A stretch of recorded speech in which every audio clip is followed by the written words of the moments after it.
My dad's been my best friend for 30 years, and I just found a storage unit key in his house that he's never once mentioned. I, 52M, don't really know how to start this because I'm still processing it and I've been sitting here typing and deleting for about 20 minutes.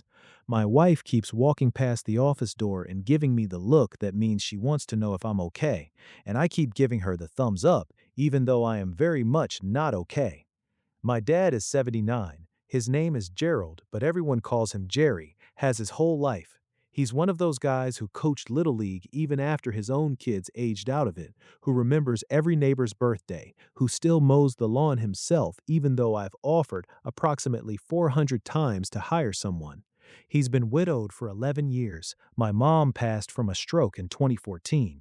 He's been living alone in the same house in Akron that I grew up in, the house where my sister and I learned to ride bikes in the driveway. He's sharp, healthy for his age, genuinely happy as far as I can tell. We talk on the phone every Sunday without fail. We've talked every Sunday since I moved to Columbus in 1998. That's not an exaggeration, that's just who we are. I was there last weekend helping him replace a bathroom faucet because his hands shake a little now, and he didn't want to call a plumber for something he described as a 15-minute job that I refused to pay a stranger $200 for.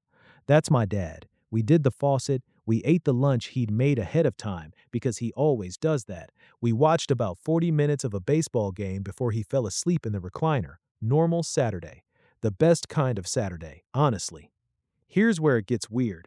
He asked me to grab his reading glasses from the kitchen junk drawer. You know the drawer. Every house has one.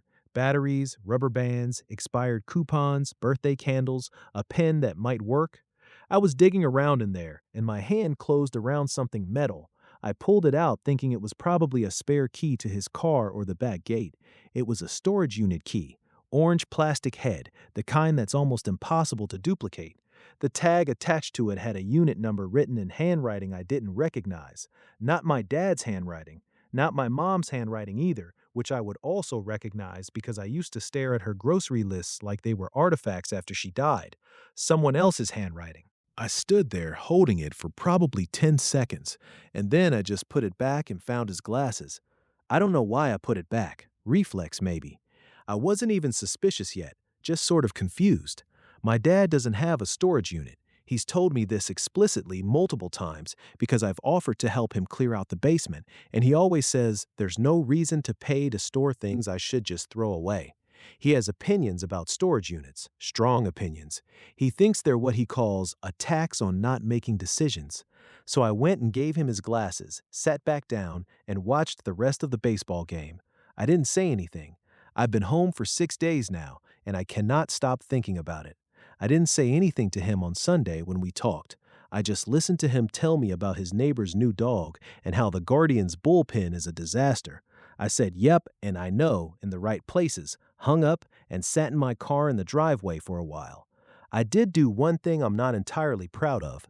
The key had a logo on it, one of those storage chain places, and I remembered enough of the unit number from the tag that I was able to figure out which location it was probably associated with based on the logo style.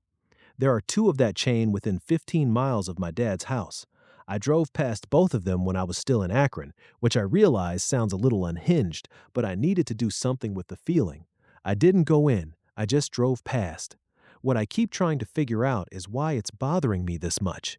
He's a 79-year-old man. He's allowed to have private things. He's allowed to store whatever he wants wherever he wants and not tell me about it. I know that. I understand that intellectually. But here's the thing, and I haven't told anyone this yet, not even my wife, and definitely not my sister, who would immediately catastrophize and start making calls. When I was going through my mom's things after she died, my dad helped me sort through her jewelry to figure out what to pass down to my sister. He was very deliberate about which pieces he gave me to give her. There was one necklace, a gold chain with a small oval locket that I remembered my mom wearing when I was a kid. I asked him about it, and he said he didn't know where it was. He'd looked, he said, couldn't find it. I believed him completely. I never thought about it again until right now, this week, sitting with the image of that key in my head. I don't know why my brain connected those two things. Maybe it didn't. Maybe I'm just in a spiral and attaching significance to a coincidence. But I can't unfasten the thought now. My dad has been my best friend for my entire adult life. I mean that genuinely, not in a sad way. I have other friends. I have a good marriage. I'm not some guy whose whole world is his father. But he's the person I've called first for 30 years when something happened, good or bad. When I got promoted in 2009, when my wife had her second miscarriage, when I found a weird mole that turned out to be nothing. He's just always been the person whose judgment I trust most in the world. And I'm sitting here with this thought I can't say out loud yet, which is, what if there's a version of my dad that I don't know? Not like a secret family or whatever. I'm not going full conspiracy here. I don't think he's a criminal. I don't think he's dangerous. But something is in that unit, something he's never mentioned to me, something someone else wrote the unit number down for on a tag in handwriting I don't recognize. My wife just came in and asked if I wanted tea. I said sure, and she said, "You're doing the face." I said, "What face?" She said, "The face where you're thinking about something you haven't decided to tell me yet." 15 years of marriage. She's not wrong. I told her about the key. She was quiet for a second, and then she said, "Have you thought about just asking him?" I said, "Not yet." She said, "Why not?" I said I didn't know, which is a lie. I do know. I haven't asked him because I'm afraid of what he might say. Not even afraid of something bad exactly. Afraid of the moment where my dad looks at me and I can tell he's deciding how much to tell me. I've never had that moment with him before. Or if I have, I didn't know it. She sat with me for a while, and then she said something that I've been turning over ever since. She said, "You know your parents were people before they were your parents, right? Like full people, with things." I said I knew that. She said, "I don't think you actually believe it, though." I think she might be right about that. So here's where I am. I'm going back to Akron next weekend. I told my dad I want to help him with the gutters, which is true. They do need cleaning. And I've been going back and forth all week about whether I'm going to ask him about the key or whether I'm going to try to find the storage unit first. I know that second option sounds bad. I know it does. But if there's something in there that he's been keeping from me for years or decades, I don't know if I want to be blindsided by whatever his explanation is without having some context first. My sister called me yesterday about something completely unrelated, and I almost told her 3 times. I didn't, partly because she'd panic, partly because this feels like something between me and him right now, and I don't want to make it bigger before I understand it. I just want to understand it. I'll update after next weekend, assuming I don't lose my nerve entirely. Gutters were real. I want to say that first. We cleaned the gutters. We had lunch. It was a normal Saturday with my dad, and for about 3 hours, I almost convinced myself I'd manufactured the whole thing into something it wasn't. He was just Jerry, telling me about the new pastor at his church who he thinks is too young and too loud, complaining about his neighbor's leaf blower schedule. Normal dad stuff. I kept finding reasons not to bring up the key. After lunch, he went to take his afternoon rest, which he does now and always insists on calling a rest and not a nap because apparently there's a distinction that matters to him. I was cleaning up the kitchen and I opened the junk drawer. The key was still there. I don't know what I expected.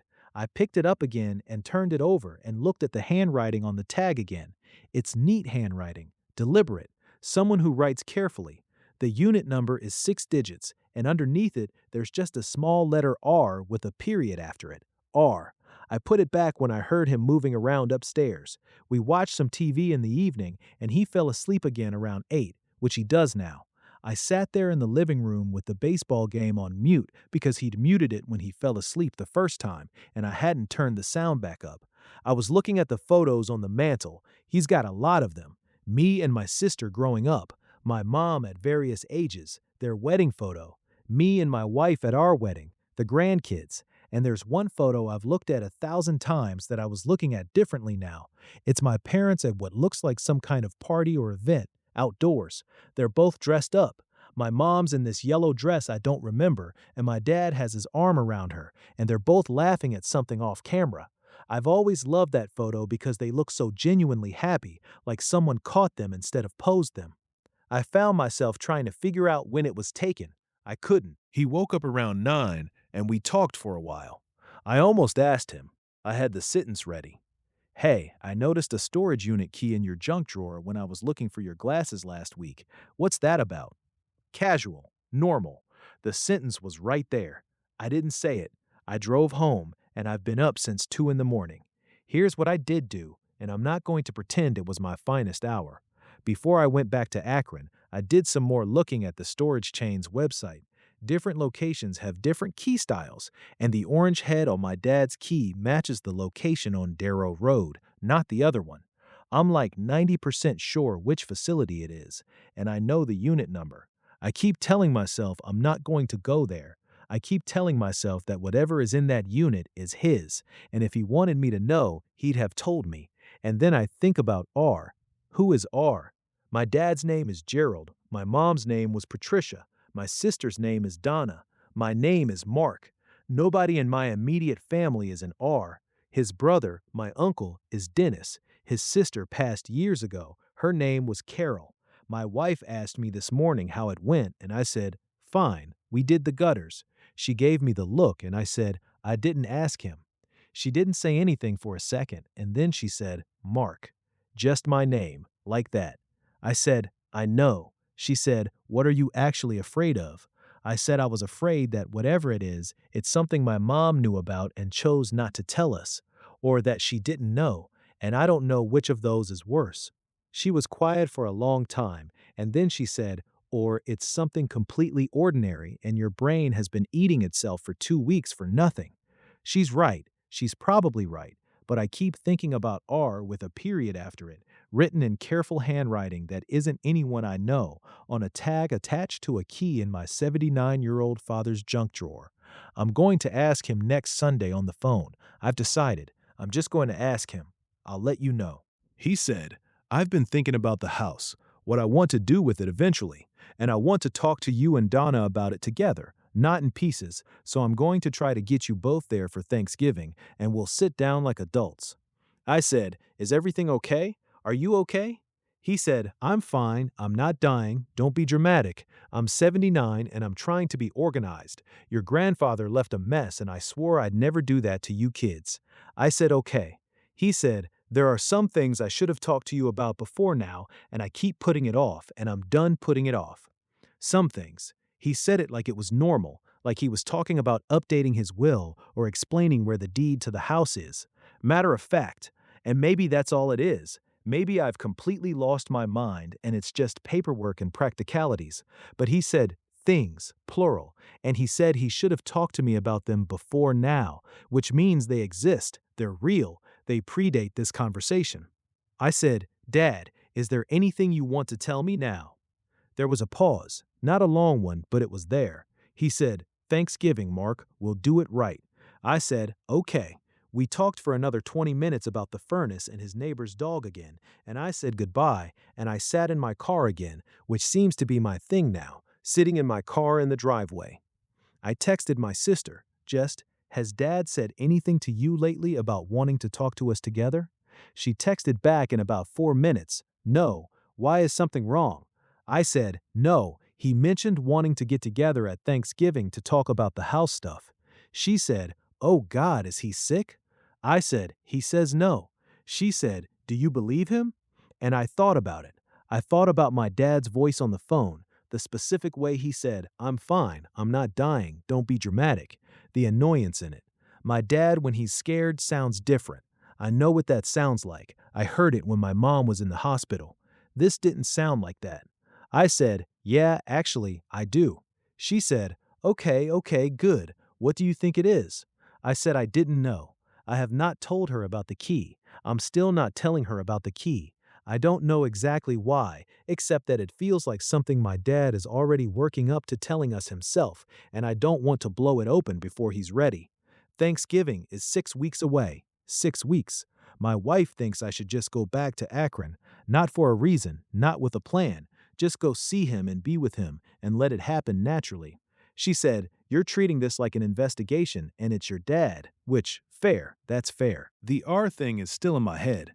I looked at every person my dad has ever mentioned in the last decade of Sunday calls, and I cannot place an R. There was a guy he golfed with for a while whose name was Roger, but he moved to Florida, and my dad hasn't mentioned him in years. There was a woman at his church named Ruth who organized the potlucks, but he always called her by her full name. I started to type "how to find out who someone's storage unit belongs to" into Google, and then I closed the laptop. Thanksgiving. I'm going to wait until Thanksgiving. I think. Something happened, and I can't wait to write this out. I went back to Akron, not for any reason I told him in advance. I just called Friday morning and said I was going to come up Saturday, and he said, "You were just here." And I said, "I know, I want to see you." And he said, "Well, all right then." We had a normal morning. I fixed a loose hinge on his back door that's been bothering him. We had lunch, and then I was in the kitchen again doing the dishes because he always tries to do them himself and I always take over. And I don't know what happened exactly, except that I'd been standing there for 10 minutes and the drawer was right there. And I just said it. "Dad, there's a storage unit key in your junk drawer. I saw it a few weeks ago when I was looking for your glasses. I don't want to make it weird, but I haven't been able to stop thinking about it." I didn't turn around. I just kept doing the dishes. There was a silence that lasted long enough that I did turn around. He was sitting at the kitchen table, and he was looking at me with an expression I don't have a word for. Not guilty exactly, not caught, more like tired maybe, like something heavy had been sitting on a shelf for a long time and it had just come down. He said, "How long have you been sitting with that?" I said, "3 weeks." He made a sound that was almost a laugh. He said, "3 weeks and you didn't say anything?" I said, "I didn't know how." He said, "Yeah." He said, "Yeah, I know that feeling." He got up and went to the junk drawer and took the key out and put it on the table between us. And then he sat back down and looked at it for a second. He said, "I was going to tell you at Thanksgiving." I said, "Tell me now." He looked up at me. He said, "It's not what you're probably thinking." I said, "I don't know what I'm thinking." He said, "The unit was your mother's." I didn't say anything. He said, "She rented it in 2009. She didn't tell me about it for almost a year. When she finally showed me, I understood why she hadn't." I sat down. He said, "Your mother had a life before me, Mark, before you kids, before Akron. She grew up in a hard house and she got out young, and there were years of her life that she never really talked about. Not because she was ashamed exactly, because she'd put it away and she needed it to stay put away." I said, "What was in the unit?" He said, "Letters, photographs, some things that belonged to her mother, a journal she kept when she was in her 20s. He paused. "A few things that belonged to someone she loved before she loved me." I said, "R." He looked at me. I said, "The tag on the key. There's an R with a period." He said, "Robert." He said it quietly. His name was Robert. He died in 1979. He was 24 years old. He said my mom had never been able to talk about it. Not to him, not to anyone. She'd kept those things in a box in a series of places over the years, and eventually she'd needed somewhere more permanent, somewhere she could go and sit with it without it being in the house. He said she went there sometimes, not often, maybe a few times a year. I said, "You knew." He said, "Not at first, but yes, eventually." I said, "And the necklace, the locket." He closed his eyes for a second. He said, "It was in the unit. It had been his. She couldn't put it with the rest of her jewelry because she couldn't explain it. I didn't know that until after she died." I said, "Why didn't you tell me?" He said, "Because it was hers, Mark. It was hers to tell, and she didn't get the chance." I'm going to be honest, I cried. I'm not someone who cries easily, and I sat there at my dad's kitchen table and I cried, which I haven't done in front of him since my mom's funeral. He didn't try to stop me. He just sat there with his hands around his coffee mug. After a while, I said, "Have you been going to the unit?" He said, "A few times, after she died. I needed to understand who she was in those years." I said, "And?" He said, "She was in her late 20s and she was in love and she lost him and she kept going. That's who she was." He looked at the key. "She kept going and she ended up with me and with you kids. And I think she was happy. I believe that. But she carried him too. And I think she needed a place to do that." I asked him if I could see it sometime, the unit. He didn't answer right away. And then he said, "Yeah, I think she'd probably be okay with that." I don't know what I thought I was going to find. I built it up into something for weeks, and the truth is so much more human than anything I imagined. My mom was a person before she was my mom. My wife told me I didn't actually believe that, and she was right. I didn't. Not all the way. "I don't know when we're going to go." He said, "Maybe we wait for Donna, bring her too. Do it right." I think that's right. I think that's what she'd want. I drove home last night and I didn't sit in the driveway. I went inside and I told my wife everything, and she listened, and when I was done, she just held on to me for a while. I still don't fully know who Robert was. I don't know how he died. I don't know how long my mom loved him or how long it took her to stop. There's a whole part of her story I never knew existed. I think I'm going to find out. I think we all are.